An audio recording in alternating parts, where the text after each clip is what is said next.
Hoje eu quero refletir com os irmãos sobre uma igreja na Bíblia que vivia para servir. Nós vamos aprender alguns aspectos muito importantes sobre ela e ver para onde Deus está direcionando a nossa comunidade. Então, quero convidar você a abrir sua Bíblia no livro, ou melhor, na carta aos Hebreus, capítulo 6. Hebreus, capítulo 6, nós vamos ler dos versos 9 a 12. O texto aparecerá em nossa tela. Quem nos acompanha pela internet verá como legenda. Mas se você estiver com uma Bíblia, abra. Nós precisamos voltar ao texto repetidas vezes. E vai ser muito importante que você tenha a Bíblia aberta diante de você. Hebreus, capítulo 6, versos 9 a 12.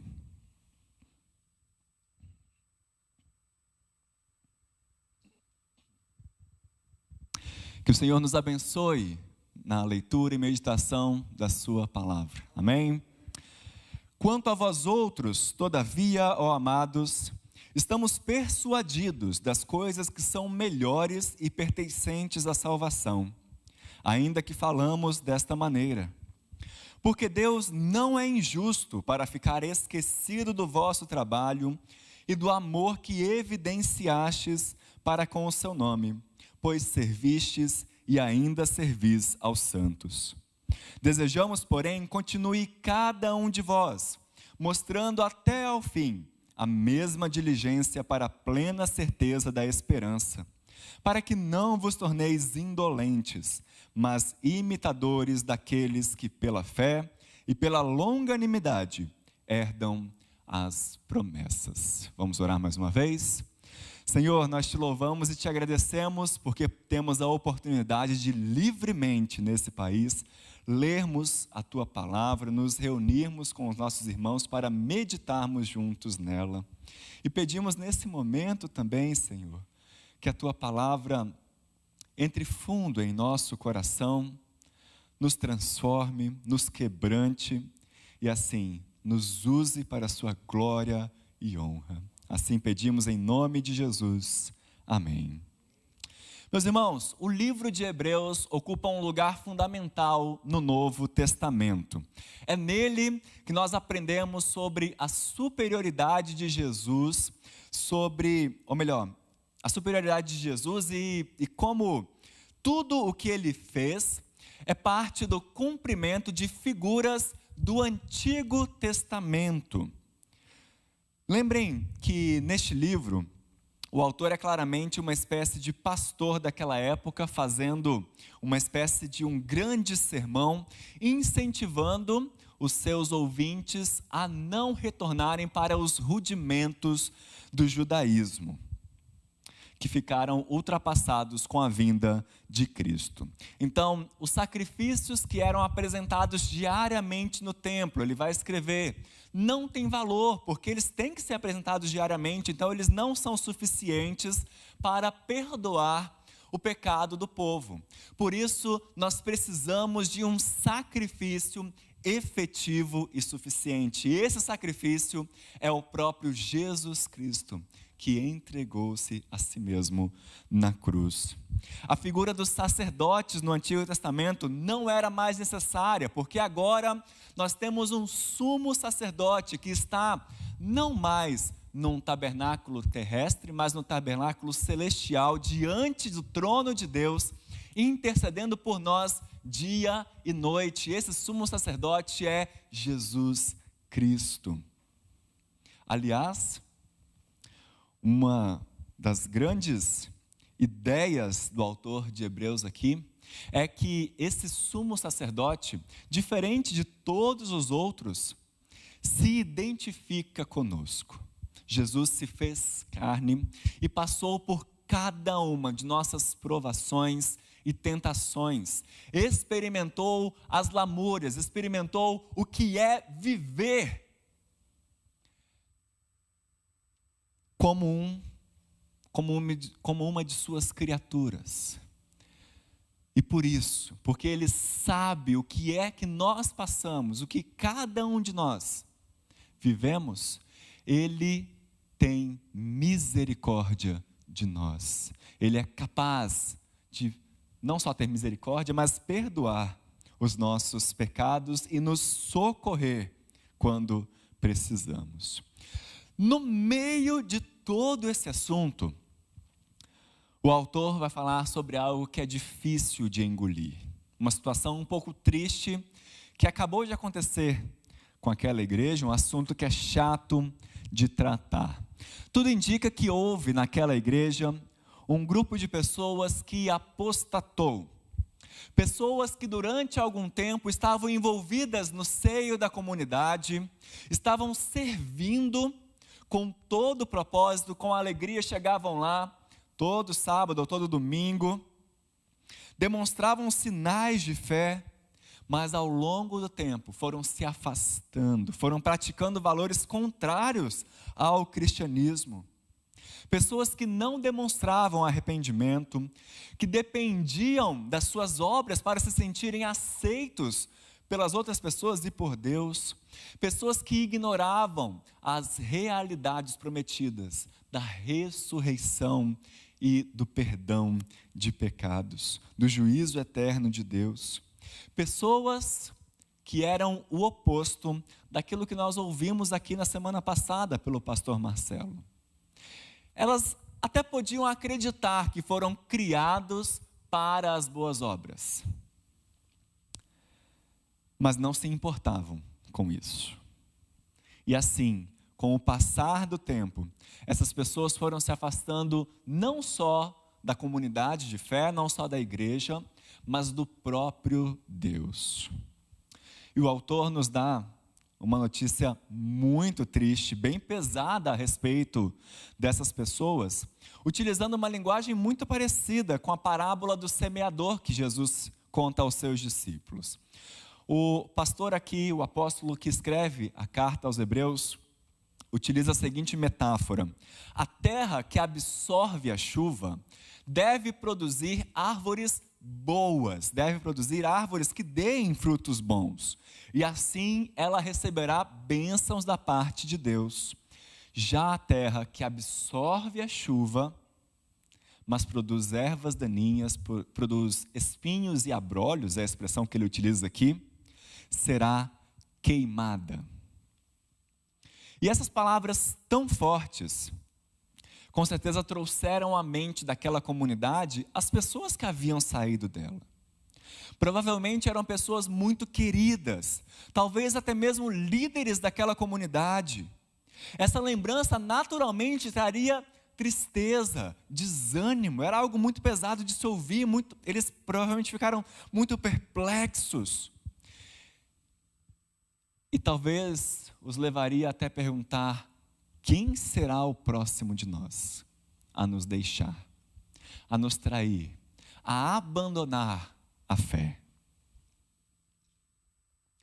Mas como um exímio pregador, do qual eu confesso ter um pouco de inveja, o autor aos Hebreus procura consolar e confortar aquela comunidade com esse texto que nós lemos, dizendo: meus irmãos, com respeito de vocês, ó amados. Então, notem primeiro como é que ele trata os seus ouvintes logo depois de dar uma notícia muito dura para eles. Amados. Essa é a única vez na carta aos Hebreus que ele vai chamar os seus irmãos de amados, justamente porque ele está prestes a dizer algo muito importante, muito fundamental para que eles possam ser encorajados novamente na fé. Ele não tinha dúvidas de que as pessoas que o ouviam não eram apóstatas. Quanto a vós outros, todavia, ó amados, estamos persuadidos das coisas que são melhores e pertencentes à salvação. Aquela igreja, aqueles irmãos, evidenciavam a sua salvação, evidenciavam a sua fé através do serviço que eles prestavam. E como ele poderia ter tanta certeza assim, meus irmãos? Ora, ele conseguia ver que os hebreus viviam para servir porque estavam fundamentados em 3 bases, em 3 pilares. Algo que nós vamos chamar hoje de o tripé do serviço. Vocês estão vendo essas câmeras que estão aqui? Elas estão presas a tripés. Estão seguras por causa de um tripé, uma estrutura que dá estabilidade, que dá segurança. Se você assistir a nossa transmissão pela internet, vai perceber que a câmera não treme. A gente pode passar do lado dela, que ela não vai tremer. Ela está em frente à caixa de som, recebendo talvez o maior volume, ela não treme. Os nossos irmãos da equipe estão o tempo inteiro movimentando as câmeras, mas elas não tremem. Por quê? Porque estão sob tripés, sobre algo que traz estabilidade, que dá fundamento para eles. E no texto que nós lemos do livro de Hebreus, nós percebemos o autor falando sobre um tripé do serviço também. Se você já tem certeza de que foi criado para as boas obras, se você quer viver para servir e ter certeza de que está fazendo isso do jeito correto, com as motivações corretas também, é importante você avaliar se está fundamentado sobre o tripé do serviço. Que tripé é esse? Aquele mesmo que nós lemos no início do culto, em 1 Coríntios 13. Fé, esperança e amor. Fé, esperança e amor são 3 conceitos fundamentais em todo o Novo Testamento. Seja para Paulo, quando escreve aos Romanos, aos Coríntios, aos Gálatas, seja para o autor aos Hebreus, que vai falar sobre esse tripé aqui mais algumas 3 vezes durante toda a sua carta. E nesse texto que nós lemos, o autor coloca isso na seguinte ordem. No versículo 10, ele fala sobre o amor. No versículo 11, a esperança. E no versículo 12, a fé. Vejamos então cada uma dessas bases. Primeiro pilar, o amor, no versículo 10. Porque Deus não é injusto para ficar esquecido do vosso trabalho e do amor que evidenciastes para com o seu nome, pois servistes e ainda servis aos santos. Amor e trabalho, amor e serviço, são 2 conceitos que não se separam um do outro. Porque na Bíblia, nós já falamos aqui diversas vezes, o amor não se resume a um sentimento, mas ele se expressa através das suas ações. Nós somos o tempo inteiro convocados a expressar o nosso amor, não só querendo bem para as pessoas, mas fazendo efetivamente o bem, inclusive para os nossos inimigos. O amor envolve a prática de ajudar ao próximo, de ajudar alguém em necessidade, e isso pode ser percebido no maior exemplo de amor que nós temos, que é o amor do próprio Deus. Deus não apenas diz como nos ama, ou melhor, Deus não apenas diz que nos ama, falando, olha, eu desejo o bem para o meu povo, eu desejo o bem para as criaturas que eu criei, mas ele efetivamente manifestou o seu amor, enviando o seu único filho para nos socorrer. E como Jesus Cristo é o nosso maior exemplo, como nós ouvimos semana passada pelo pastor José Roberto, sobre o bom samaritano, nós somos chamados a amar as pessoas, principalmente de que maneira? Servindo uns aos outros. Como é que você demonstra o seu amor a Deus, meu irmão? Você o faz vindo à igreja, cultuando a Deus. Você o mostra ao reservar um tempo para ler e meditar nas Escrituras, para orar, se posicionando corajosamente a favor da sua fé nas circunstâncias da vida. Mas de forma mais tangível, mais palpável, os cristãos mostram o seu amor a Deus pelo seu ministério de amor aos outros cristãos. O apóstolo João vai captar essa ideia de uma maneira muito vívida na sua primeira carta, dizendo o seguinte: nós amamos porque ele nos amou primeiro.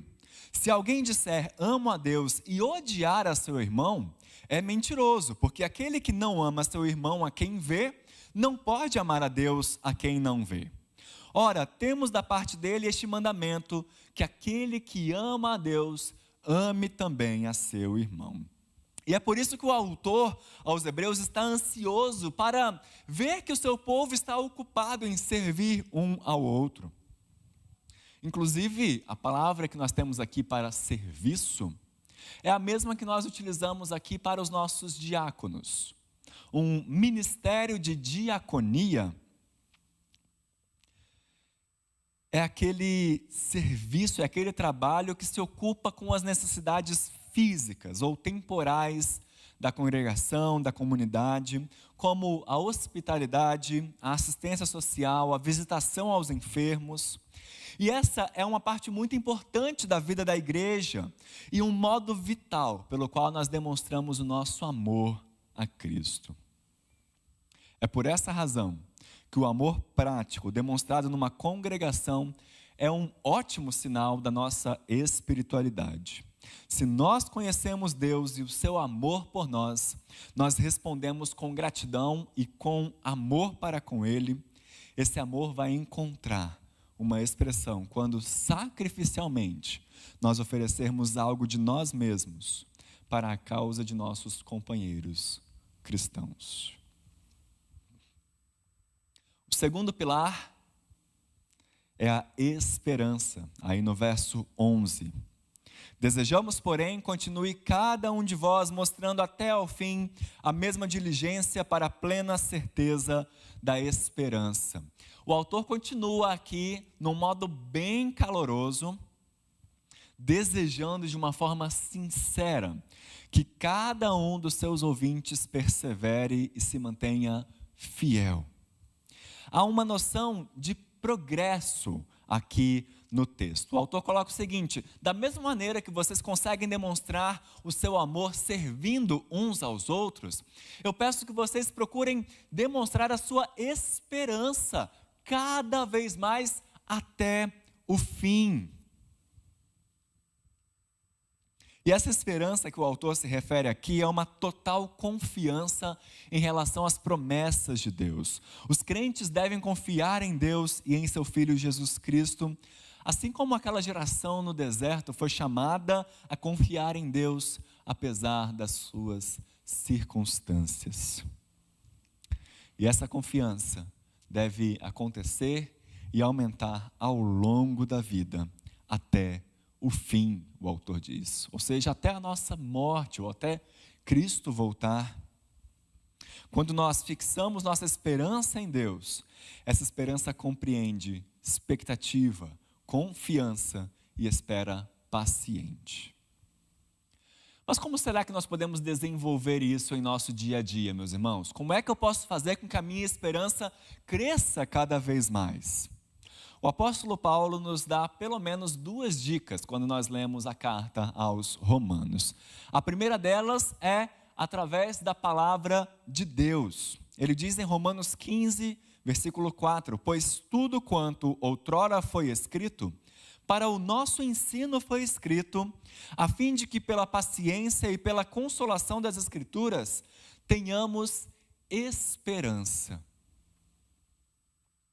Tenhamos esperança. É muito importante, então, nos dedicarmos à leitura e à meditação na palavra de Deus diariamente. Mas, infelizmente, nós não fazemos isso porque nós esquecemos ou ignoramos a importância da Bíblia em nossa vida. É engraçado porque nós não nos esquecemos de comer. A gente sente fome, se lembra de comer. A gente se sente cansado, sabe que o nosso corpo precisa de descanso, então nós nos lembramos sempre de dormir. Nós sabemos que precisamos disso para a nossa mente, para o nosso corpo se manter firme, se manter de pé, se manter equilibrado, para que a nossa vida aconteça diariamente. Falta a nós a certeza de que a Bíblia é um elemento também essencial para a nossa vida. Nós relegamos as Escrituras um papel secundário. Mantemos elas em nossos lares como um amuleto. Terceirizamos a leitura da Bíblia para os nossos pastores, para os professores da escola dominical, para o palestrante no podcast que nós ouvimos ou no vídeo do YouTube. Mas vejam, meus irmãos, a Bíblia é fundamental para a nossa vida. Se nós queremos conhecer a Deus, nós precisamos buscar na Bíblia. Ela é a palavra de Deus falando diretamente a nós. Se nós quisermos entender como podemos nos achegar a esse Deus, é nela que nós temos que procurar. Se quisermos saber qual é a vontade de Deus para a nossa vida, quais são os valores cristãos que Deus tem preparado para nós, é nela que nós precisamos guiar o nosso caminho. Se eu me vejo sem esperança, é a Bíblia que vai me restaurar. Nos falta, então, esse senso de prioridade também. Por isso, a nossa oração é que cada um de nós possamos dizer, como o salmista, no Salmo 119, Senhor, quanto amo a Tua lei. Vejam só essa parte do Salmo 119, versículo 97. Quanto amo a Tua lei, é a minha meditação todo o dia. Os Teus mandamentos me fazem mais sábio do que os meus inimigos, porque os meus inimigos eu os tenho sempre comigo, os Teus mandamentos também. Compreendo mais do que todos os meus mestres, porque medito nos Teus testemunhos. Sou mais prudente do que os idosos, porque guardo os Teus preceitos. De todo mau caminho desvio os pés para observar a Tua palavra.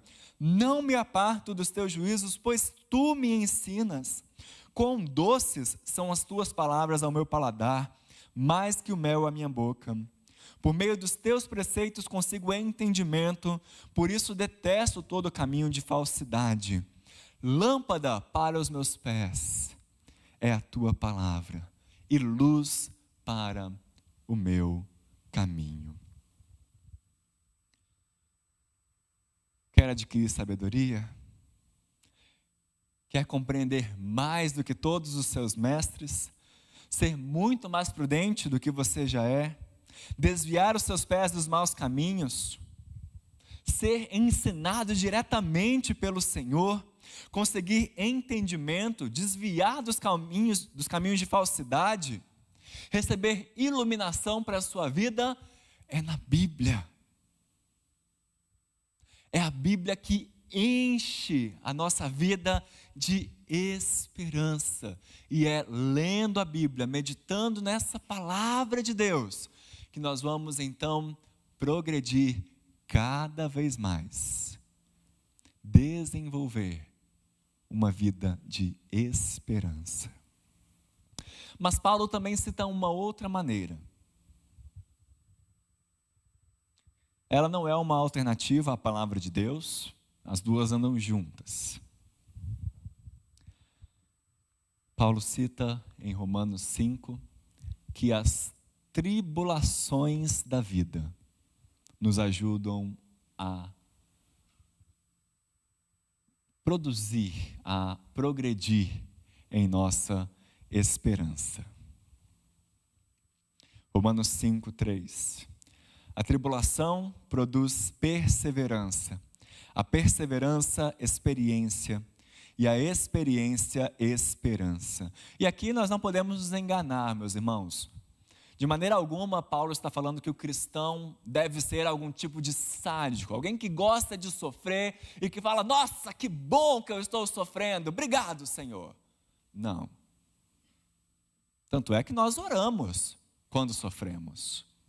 Oramos por aqueles que estão sofrendo para que Deus dê alívio às suas dores, para que Deus venha ao seu socorro. Nós sabemos, na verdade, que em meio aos sofrimentos, meus irmãos, Deus está conosco, forjando o nosso caráter.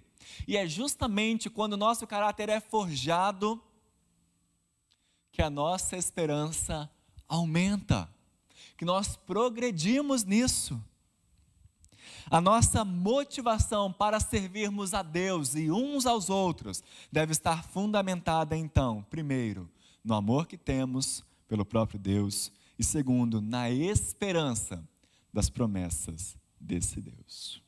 E, em terceiro lugar, o autor aos Hebreus nos mostra mais um pilar do serviço cristão, que é a fé. Vejam aí no versículo 12.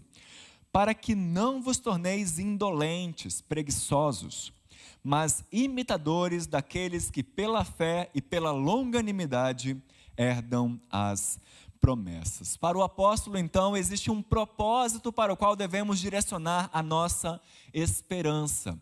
Ele recomenda que nós não sejamos preguiçosos. Ao invés de preguiçosos, devemos ser imitadores daqueles que ele depois vai chamar de heróis da fé. Longe de se acomodarem, os cristãos deveriam olhar para os heróis da fé, que mesmo sob imensas, gigantescas provas, tiveram paciência para confiar nas promessas feitas por Deus e saudá-las, ainda que de longe. Em vez de cogitarem a possibilidade de retroceder, de largarem a sua fé, de deixarem a sua comunidade, os crentes deveriam olhar para a vida daqueles que piedosamente na história bíblica andaram com Deus e então imitar o seu exemplo de fé. Nós não podemos, meus irmãos, ficar parados. Fomos chamados para servir, fomos chamados para nos movimentar, fomos chamados para trabalhar. Quando Jesus orientou que os seus discípulos rogassem a Deus que Ele enviasse trabalhadores para a sua seara, Ele não estava falando, em primeiro aspecto, sobre pastores, sobre missionários. Ele estava falando sobre cada um de nós. Nós somos os trabalhadores de Deus. É isso que nós cantamos no início do culto.